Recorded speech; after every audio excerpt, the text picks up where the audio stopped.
Alright, welcome back to Story Time, Super Mario Galaxy Edition. Let's begin with Chapter 1, Celestial Duo. Story begins a very long time ago with a young girl. One day, this girl spotted a rusted spaceship holding a small star child. "What's your name? Are you lost?" the girl asked the star child. "I'm Luma, and I'm waiting for Mama. She's coming for me on a comet," said the star child, who had been waiting day and night. "Don't worry, I'll wait with you," the little girl promised Luma. At nightfall, the little girl borrowed her father's telescope and peered into the sky. She looked and looked, but she saw nothing. Hours turned into days and then years, but still the sky revealed nothing. Finally, the little girl sighed and said to Luma, "If we stay here looking much longer, I'll be an old lady soon." But then she had an idea. "Why don't we go out there and find your mother ourselves?"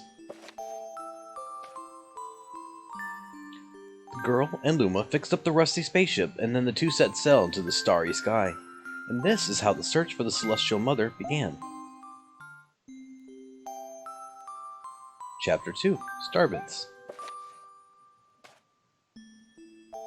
Days passed with no sight of the comet, or even a single planet. Instead, asteroids extended as far as the eye could see. "If I had known it was going to take this long, I would have packed more jam," said the little girl, above the rumble of her belly. Before they left, she had packed all the essentials: telescope, butterfly net, stuffed bunny, bread, milk, jam, and apricot-flavored tea, but "I forgot to bring water." At this, Luma burst into gales of laughter, and the girl began to pout. "As long as I have starbits, I'll be fine," said Luma. "Want some, little girl?" Let's reread it. "Want some?" The little girl couldn't stay mad after hearing this. Luma continued to laugh, and the girl couldn't help but join in. "Alright, maybe just a nibble." Leaning far out of the ship, the pair began to collect starbits with the girl's net. They almost fell out a few times, but they kept on collecting. Starbits tasted like honey. Chapter 3, The Comet. A beam of light pierced through the ship's window. Thinking it was the morning sun, the girl peered through the window, only to find a turquoise-blue comet shimmering at her. The little girl shook the sleeping Luma awake and shouted excitedly, "We have to get up to that comet!" The pair descended on the comet and found that it was made of ice. It looked high and low, but Luma's mother was nowhere to be found. Exhausted, the little girl sat down with a flop, utterly unable to take another step. "Look!" Peering down at the icy ground where Luma was pointing, the girl suddenly noticed clusters of starbits encased in the ice. "Pretty good, huh? Finding starbits is my specialty," said Luma, beaming. "There's ice here, but it's so warm. I'll bet there's water here, too." The two decided to stay on the comet for a while. Riding the turquoise comet, with the pair continued their search for Luma's mother. Chapter 4, The Dream. One night, the girl dreamed about her own mother. "Where are you going?" she asked her mother's retreating back. Without turning, her mother replied, "Don't fret, dearest. I'm not going anywhere. I'm always watching over you like the sun in the day and the moon in the night." A wave of sadness washed over the girl. "What about when it rains and I can't see the sun or the moon?" Her mother thought for a moment before responding. "I will turn into a star in the clouds and wait for your tears to dry." When she awoke, the girl's face was damp with tears. "You have starbits in your eyes," said Luma to the girl. Wiping her face, the girl replied, "These are tears, not starbits. I'm crying because I'll never see my mother ever again." At this, Luma began to cry too. "Mama, oh mama, wah." The pair traveled through the starry skies, and though they encountered many other comets, not one of them held Luma's mother. Luma was despondent. Now, Luma, the rain clouds won't go away if you keep crying," the girl said, giving Luma a squeeze. "I'll give you a present if you stop." The girl closed her eyes and said gently, "I'll take care of you." With these words, she felt a small spark in her heart. Chapter 5. Home. The kitchen will go here, and the library will go over there, the girl said busily to herself. We'll put the gate here. Ever since the girl took Luma under her care, she'd been bustling about at a feverish pace. It's a lot of work, but it's worth it to make a happy home. It turned out the star bits weren't the only thing buried in the ice. There were tools and furniture unlike any they had ever seen, and the girl used them to build a home. Looking at the completed house, Luma remarked, "Don't you think it's awfully big for just the two of us?" With a library, bedroom, kitchen, fountain, and gate, it was certainly spacious, but still something seemed to be missing. Only my father, brother, and mother were here, the girl said wistfully. Indeed, the house was too large for its two small residents.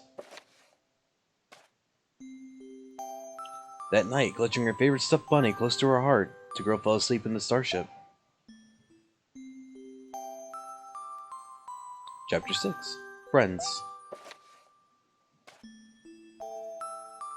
Then one day, while the girl sat sipping tea, a tiny apricot-colored planet appeared on the horizon. From the planet, another Luma of the same color emerged. "Do you two know each other?" the girl asked the two Lumas gleefully. Despite the girl's excitement, they seemed uneasy. The two Lumas neither drew closer nor backed away from each other. Instead, they just stared. Then one Luma broke the silence. "My mama!" At once, the apricot Luma parroted back, "My mama! My mama!" "My mama? My mama!" The two Lumas began to dance around the girl frantically, and neither showed any sign of stopping. The girl was so charmed by this adorable scene that she couldn't help but laugh, and that's when something very strange happened. Suddenly, more Lumas began to pop out from the apricot planet. They were different colors, but they all shouted the same thing, "My mama! My mama!" The sight of all the shouting Lumas only made the girl laugh harder. "What am I going to do with all these children?" The Lumas just stared blankly as she doubled over laughing. "I guess we'll have to name each and every one of you." Tomorrow, once she had finished naming them all, she would begin moving all the Lumas into the new house. Chapter 7. The Telescope. After seeing their 100th comet, a sudden thought popped into the girl's head. "I wonder if my home planet is still as blue as it was." That's when she remembered her father's telescope. Peeking into the telescope, a tiny blue dot floated into sight. It was smaller than a star bit. How strange, it's so far away, but it feels so close. She twisted the knob of the telescope and the blue dot grew until she could make out a grassy hill dotted with flowers. It seemed very familiar to her. Zooming even closer, a terrace on the hill came into view. "I used to go stargazing there when I lived on my home planet." She remembered rubbing the sleep out of her eyes as she followed her father up that hill to look at the stars. She remembered how she and her brother would sled down that hill. She remembered having picnics with her mother on that hill on bright and windy days. And "I want to go home. I want to go home right now." The girl burst into tears and Lumas didn't know what to do. "I want to go home. I want to go home back to my house by the hill. I want to see my mother." The girl was shouting now, her face was wet with tears. "But I know she's not there. I knew all along that she wasn't out there in the sky because... She's sleeping under the tree on the hill." The girl's cries echoed through the stars, and a hush fell over the area. Chapter 8. The Wish. Though usually quite cheery, one day the girl became sad again. Luma drew close and tried to comfort her. "Mama, you still have me. And don't be sad about your mama, because she's part of you. That means she's always close by. It's like me, I love starbits because they remind me of my mama." No, the girl said, unable to stop the tears. A lonely look flickered across Luma's face, but it was soon replaced by a wide grin. "I have an idea. I'll transform into a comet, a soaring comet that can carry you all on this journey." With that, Luma trailing bands of white soared high into the sky, but just as quickly started to plummet back down. Kaboom! Kablam! Ground shook, and a bright light poured out of the crater that the Luma had created. The bands of light twisted together to form a comet tail. And then Luma emerged, reborn as a comet. The girl could scarcely believe her eyes, but how, she kept asking. Our destiny as Lumas is transformed into different things, said a red Luma who had suddenly appeared. Stars, comets, planets, we can become all of these things. When I grow up, I want to become a star that makes someone special smile, said a green Luma. A blue Luma chimed in. That Luma turned into a real cutie of a comet, didn't he? All the Lumas together said, no more crying, Mama.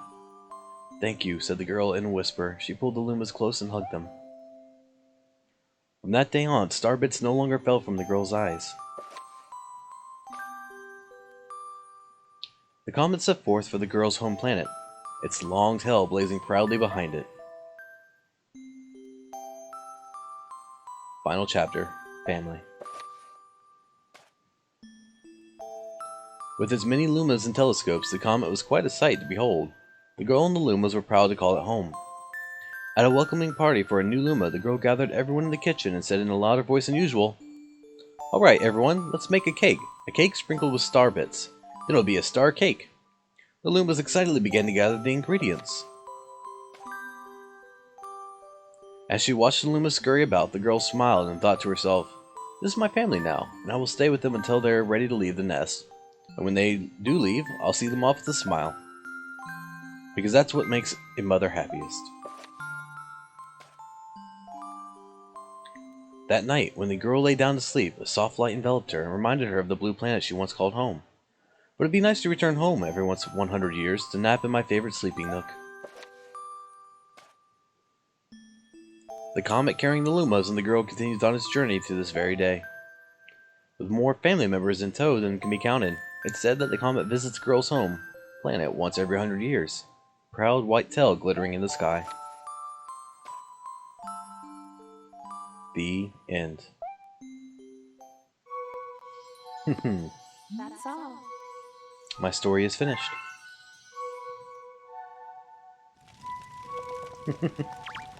So that's the story of Rosalina. So thanks everyone for watching. For those on Twitch, if you want to stick around, we'll be switching over to a different game after I take a very short little break. For those on YouTube, thanks for watching my Let's Play. If you're interested in watching more, you can catch me live on Twitch. And please subscribe to me on YouTube.